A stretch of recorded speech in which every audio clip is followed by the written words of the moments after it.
Hi, masaganang buhay. Harvest po ako ngayon ng aking mga tanim na butchoy sa mga bote ng mineral water. Ang butchoy po ay napakadaling alagaan at patubuin. Kung kayo po bihasa na, pwede po itong direct planting kung saan siya gusto ng itanim. Pero kung kayo beginners pa lamang, mas maganda po ipunlaan nyo po muna. At kapag ipunlaan nyo po yan, mga 5 na po yung kanyang daon, pwede na po yung i-transplant. Kung meron din kayong enough space, mas maganda pong itanim ang bok choy o Taiwan pechay sa mga bote ng mineral water or rather sa direkta sa lupa. Pero kung wala lang po kayong enough space, pwede po siyang itanim. Ito sa mga bote ng mineral water, bote ng soft drinks, pwede rin po ito, sa mga paso, pwede rin po siyang itanim. Ito pong ating seeds na ito ay from farm fresh, pinadala po sa akin ng seeds na ito, tapos ipinunla ko po muna, tapos ito nagtanim tayo po sa mga bote ng mineral water. Ano po ito, within 1 month lang pwede ka nang umarbest. So 30 days mula sa pagkakatanim sa kung saan mo sila gustong itanim. Meron po ako nakatanim ng direkta sa lupa, meron po ako nakatanim ng ito sa mga bote lang ng mineral water.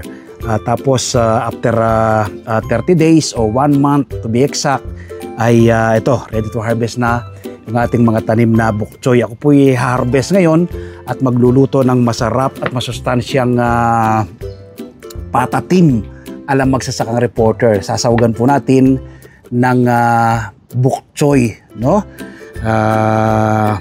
ito pong lupa naman na aking ginamit dito ay 60% buwagag na lupa, 20% ay vermicast, rather 20% ay coco peat.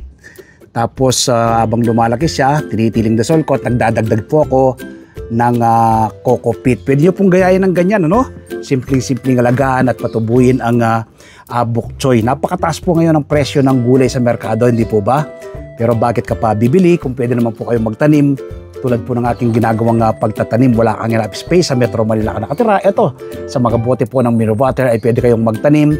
Pwede nyo pong gayahin itong aking ginagawang ito, Palagi ko pong sinasabi, food security starts at home. Kapag po kayo nagtatanim ng mga green leafy vegetables, mga pagkain natin, mga fruit-bearing trees, una, makakatipid ka. Pangalawa, masustansyang pagsasaluhan ng buong pamilya. Pangatlo, makakatulong ka pa sa pagpreserba sa ating inang kalikasan. Tapos, siyempre, kapag ikaw ay nagtatanim, nag-e-enjoy ka, tanggal ang stress mo, at nakakapag-exercise ka pa. So, sana mula ngayong araw na mapanood mo ko, magtanim ka na rin ng iyong sariling pagkain. Gaya ng banggit ko, ito pong seeds natin, ito ay farm fresh seeds.